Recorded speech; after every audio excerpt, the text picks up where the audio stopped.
Hey y'all, so today I have some more orders for more of these boxes. This is one of the items that I've been making and selling, and this is my most popular item so far. And so I've been making a bunch of these, and I have orders for a color that I don't already have pre-made. So I'm gonna make some more today, and I thought that I would show you guys how to make them as well in case you want to make one of your own.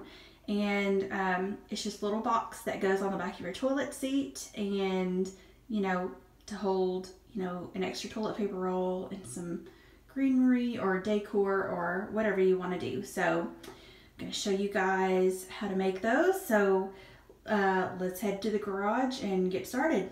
Alright guys, so now we're in my little workspace set up in my garage. It's very unorganized and messy right now, but I'm going to show you guys what we're going to need starting out for this project. And the main things are a 1x4 piece of lumber. If you're only making one box, you don't need any more than 8 feet. I think 8 feet is the shortest that you can buy these pieces.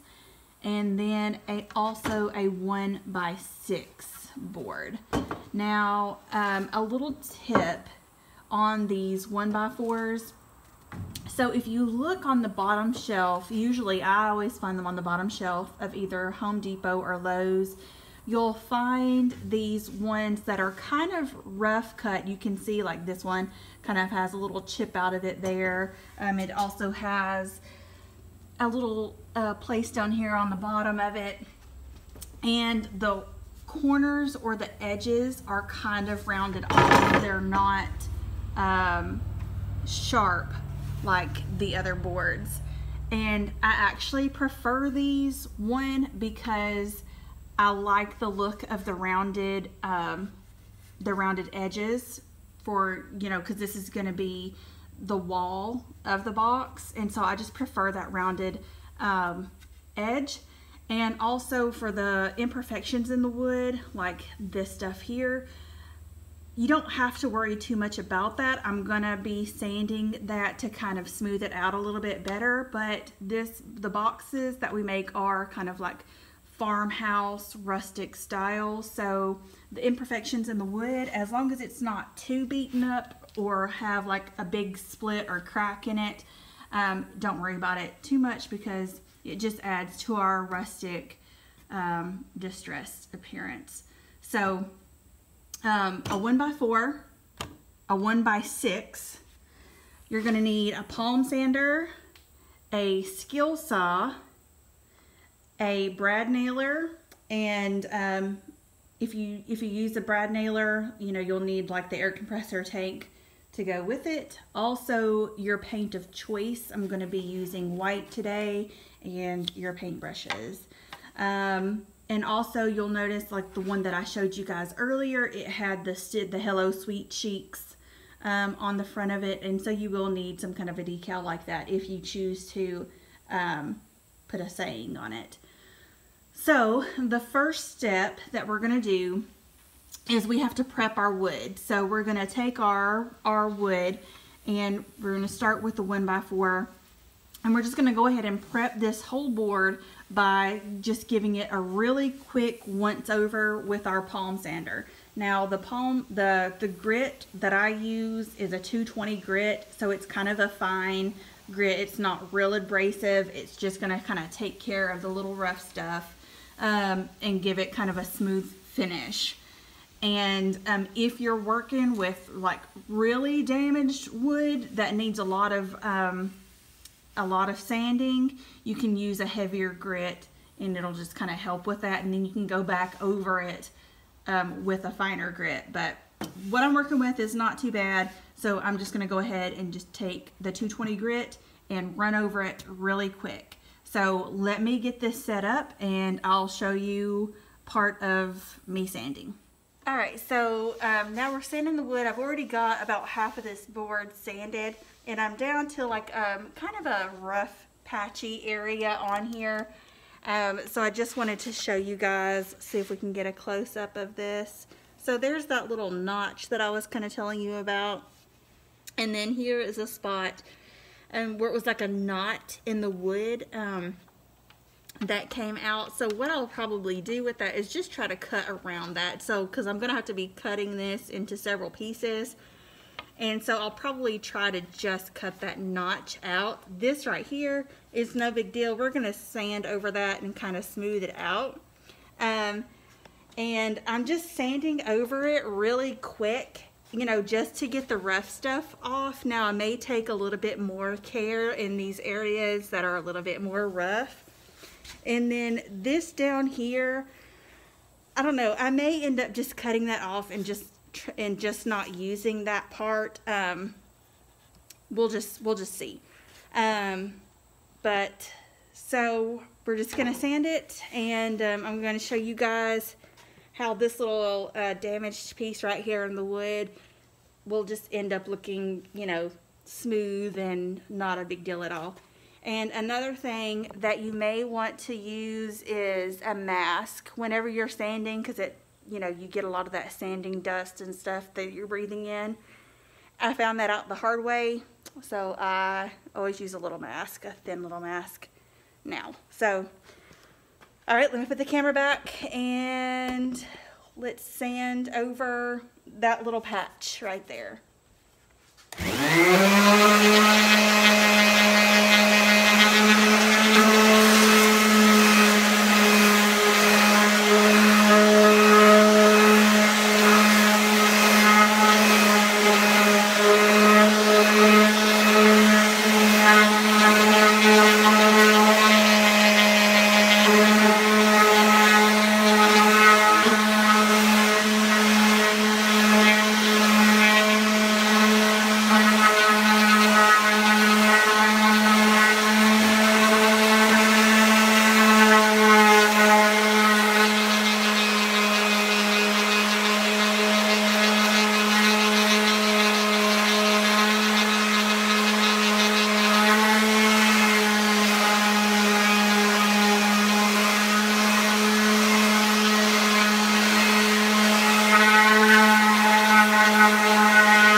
Okay, so we've got the first side sanded. I'm going to show you guys that little spot, if I can even find it again. Yeah, right there. Okay, so the little spot, that little notch that we had that was kind of an imperfection or like a little piece of broken wood was right there, and as you can see, it's barely noticeable now. It just smoothed over.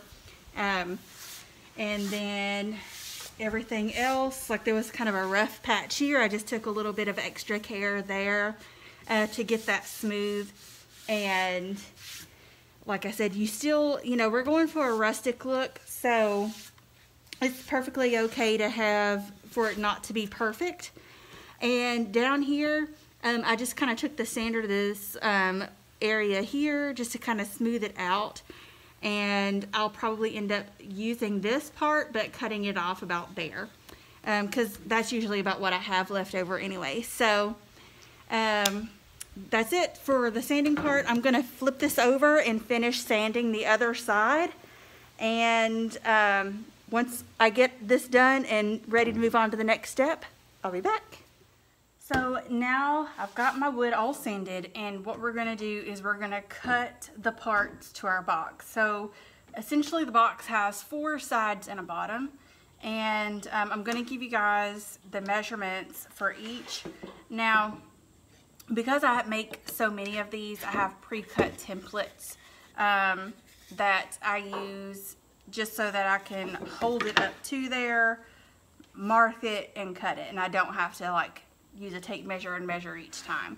So it just makes it a lot more efficient for me. So the 2 longer sides, the 2 front and back pieces, they are 14 inches.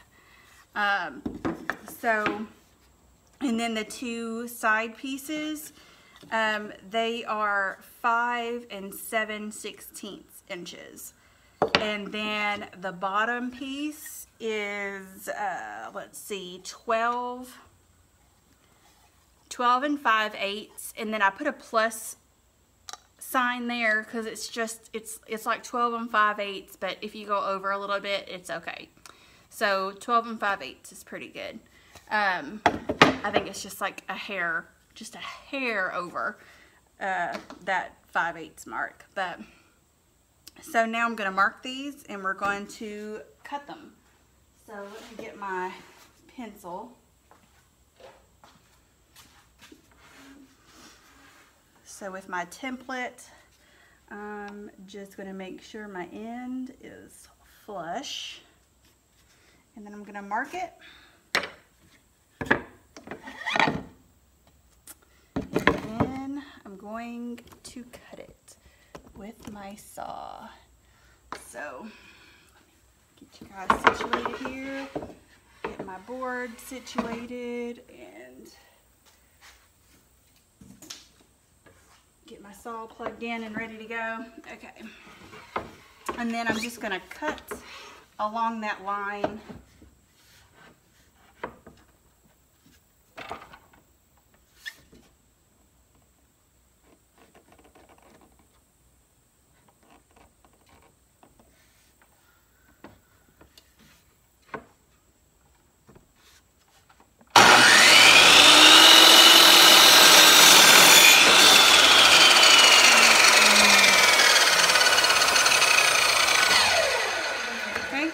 So there's one side piece. I'm going to go ahead and get,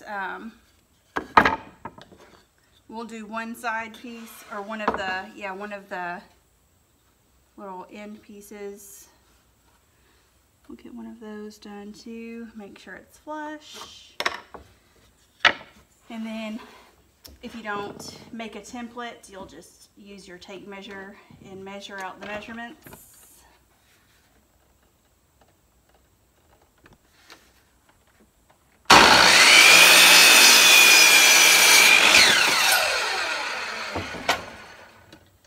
Alright, so I'm going to cut the rest of my pieces and I'll be back when we're ready to put everything together. Alright, now that we've got our pieces cut, we're just going to take our palm sander again and just go over the edges where it kind of splintered the wood where we cut it with the saw. And we're just going to knock off all that splintered stuff. I've already done the 1x6 piece. So you can see compared to the 1x4 how much smoother and nicer it is. So we're just going to soften those edges with the palm sander really quick. So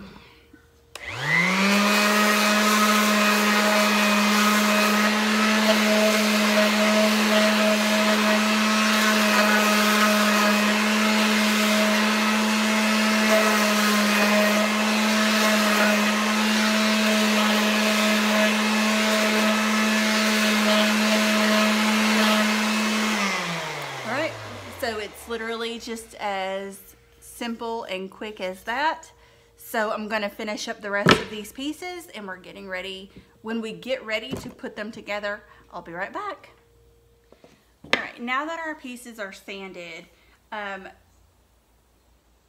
the route that I go, because I usually make, like right now, I'm showing you guys the steps on one box, but I've done enough for about 10 boxes.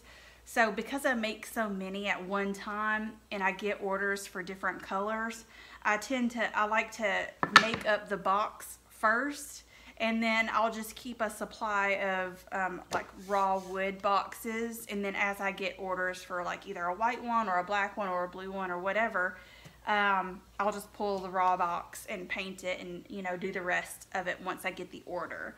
So I usually save the painting step as one of the last steps, but if you don't want to, if it makes more sense for you and you would rather go ahead and paint your pieces while they're separate, you can go ahead and do that. And then just once your piece is dry, then you can just come back and do this step.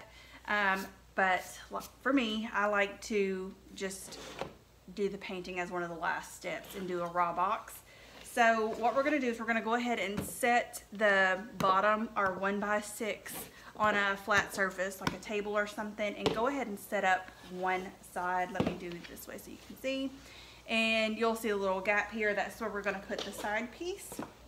And the most important part on this step is just making sure your edges are flush. So making sure this is flush and this here is flush.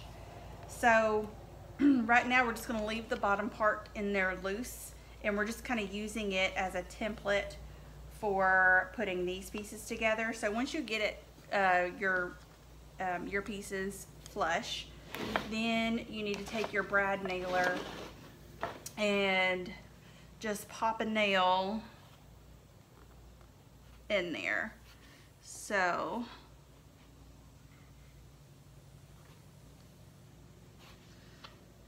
I like to be extra careful on this step, just making sure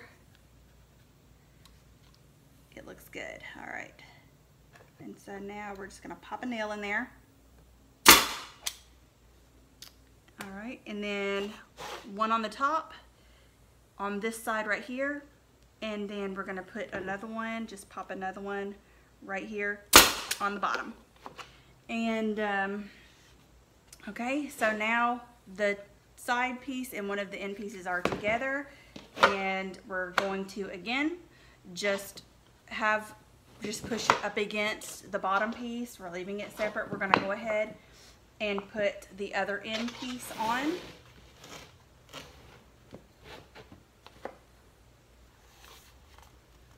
Line up those edges, making sure they're nice and flush everywhere.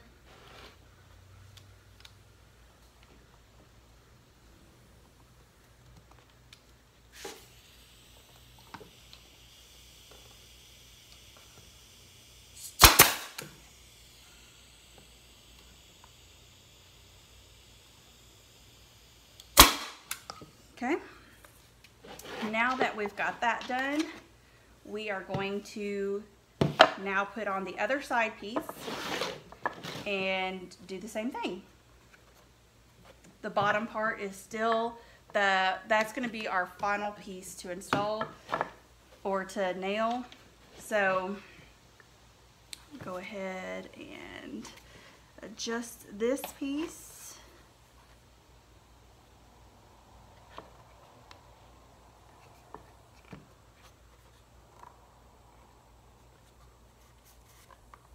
Make sure it's nice and flush. I think I'm out of, yep, hang on one second. I just ran out of nails. All right, let me get this line back up.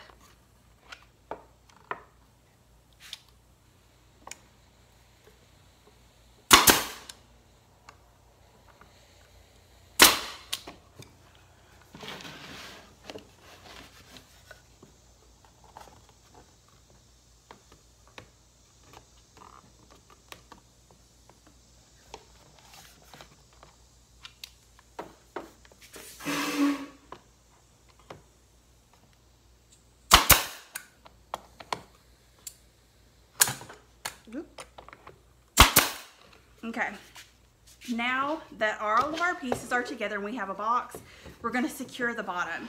So what you want to do is you want to make sure that the bottom is pushed down. So just push it down on your surface to make sure it's down all the way, and then just kind of lift it up and make sure it's pretty flush, like it's not, you know, going to be wobbly if it's pushed down too far or whatever. So once you get it nice and flush, then we're just going to pop one brad on the very ends here.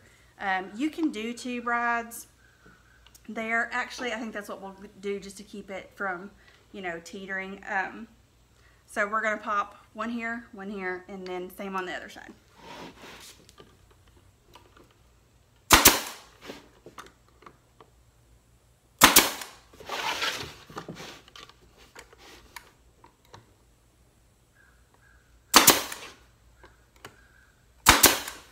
All right, and there is our box, and now we're ready to paint. So at this point, you can paint and just get you a paintbrush, you know, and kind of, what I usually kind of do is just kind of push the paint down into the cracks and then swipe over it. So again, if you're only gonna make 1 or 2 and you wanna paint your pieces before you put them together, that's, you know, perfectly cool too, just however you prefer it. But I'm going to pop the rest of my boxes together, and then we'll come back once we're ready for paint. Hey y'all, so it's now the next day. So yesterday we left off, we had put the boxes together, and it was time to paint the box. I skipped that step just for sake of saving time on the video of actually showing me paint the box. So I figure that's probably a pretty self-explanatory step, and everybody can kind of figure that out for themselves. So I didn't show me painting the box, so I did go ahead and paint it and let it just dry overnight. I will give you a couple tips for painting. If you're going to use a paint, like a paintbrush and a canned paint, just do the best you can and just make sure you kind of like smush the brush down in the cracks to get coverage, like in your corners and in your cracks good, you know, even along here and everything like that, and also like where your nails went through, kind of, you know, put it in extra kind of thick right in those areas. Another way that you can paint these, and it's typically what I do most of the time on all of my other colors except my white one. My white one is the only one that I use a paintbrush on, and all the other ones I use chalk spray paint, and that actually is 10 times easier. It takes just, I mean, it's super quick, the coverage is great, it gets down in all the cracks and crevices, you know, perfect. And that's my preferred way, but like I said, I had to make a white one, so I had to use a paintbrush. Okay, so now our next step is to distress it. So we all, you know, I like to do like the farmhousey distress look, and my favorite and easiest, it's the easiest way, I think, and it also gives it the like most natural looking distressed appearance, and that's just using a palm sander. And I use a palm sander just because it tends to just disperse the distressing for me, whereas if I were going to use a hand, you know, just like some sandpaper or something in my hand, pretty much you're going to just be distressing the areas that you are applying it to. With a palm sander, we're putting it everywhere, so it's gonna distress it where, you know, it would naturally distress on its own. So that's my preferred method. You can paint your distressing on there if you want, but I don't ever do that. I just always use the palm sander. So we're gonna get this distressed, and I'll show you guys. Well, let me give you a quick little.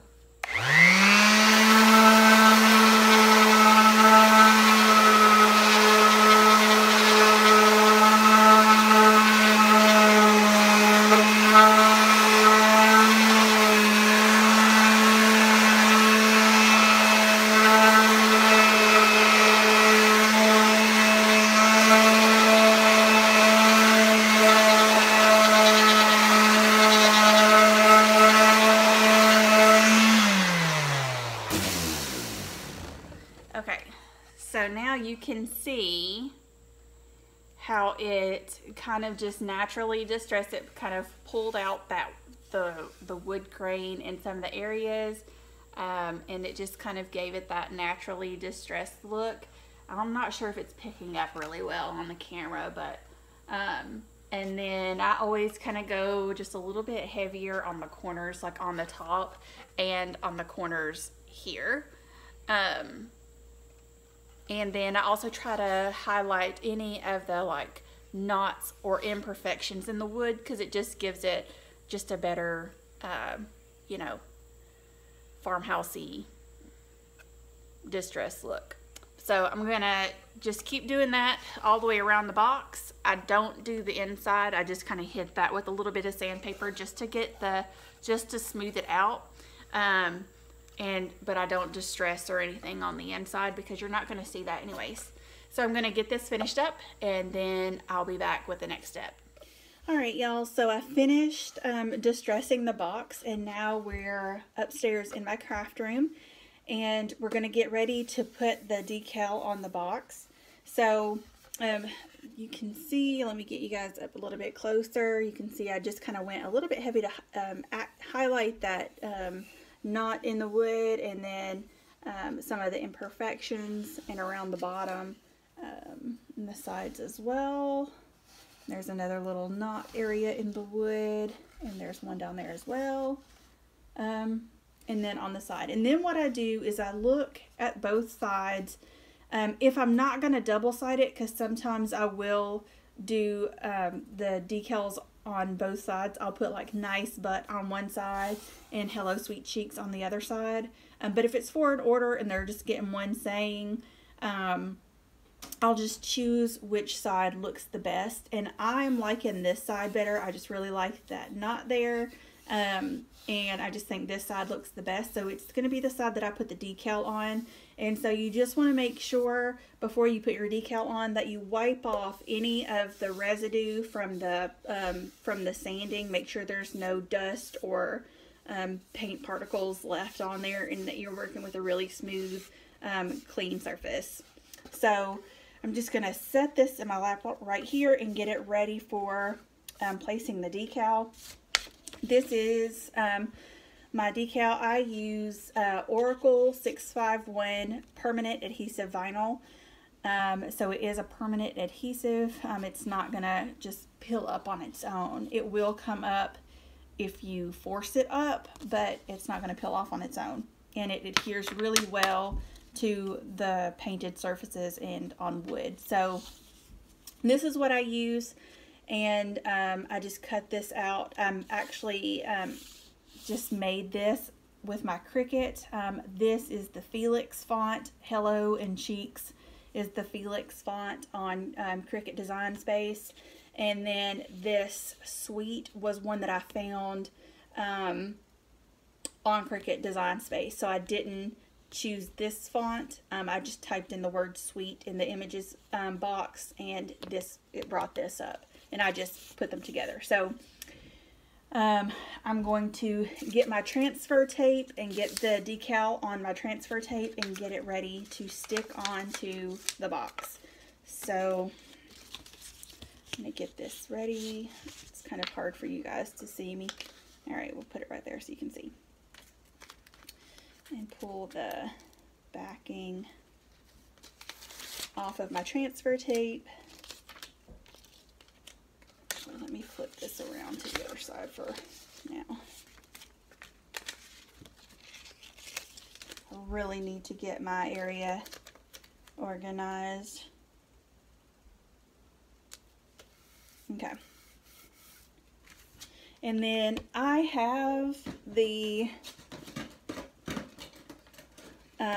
little burnishing tool from Cricut, but I actually prefer just an old gift card or whatever. It just seems to work a little bit better in my opinion. And so you're just going to burnish it really good and get that transfer tape to stick to that vinyl. Okay. Now these thin letters like this, they do get a little tricky trying to peel them up with this transfer tape because it is a permanent adhesive vinyl. So it's a little bit more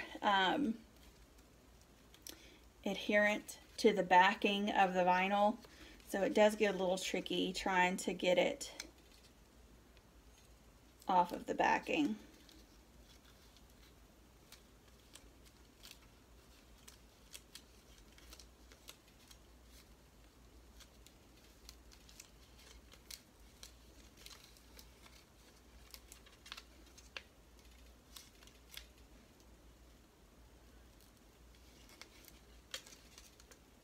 It's like those little fine pieces on the lettering tend to not want to cooperate as well.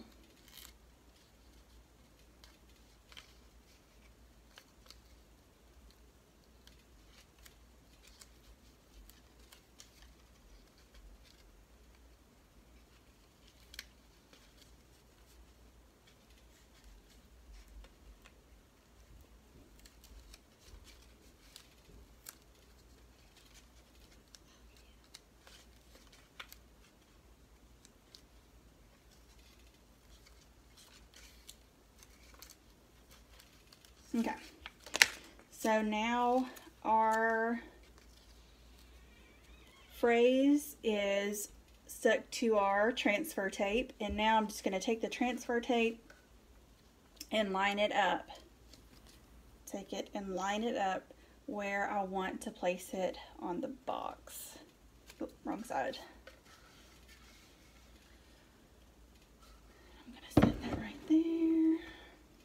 See if I can turn this without it falling down so you guys can see. Okay. I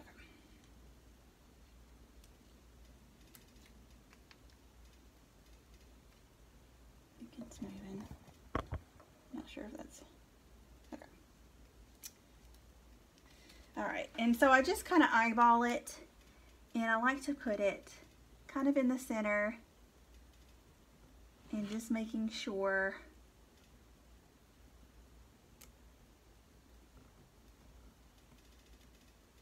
it's straight.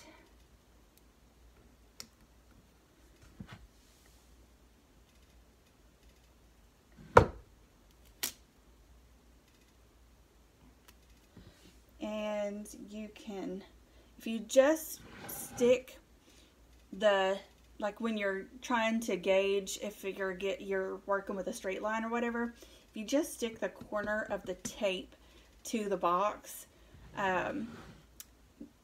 it'll hold it well enough for you to get a good idea or a good look at it. And then if you think it needs a little bit of adjusting, it's real easy to just take off without the without the vinyl sticking to the box. And I actually think that looks pretty good. So I'm going to put it right there, and I'm just going to start by swiping it with my hand and then take my burnishing tool and just give it a good once over with that.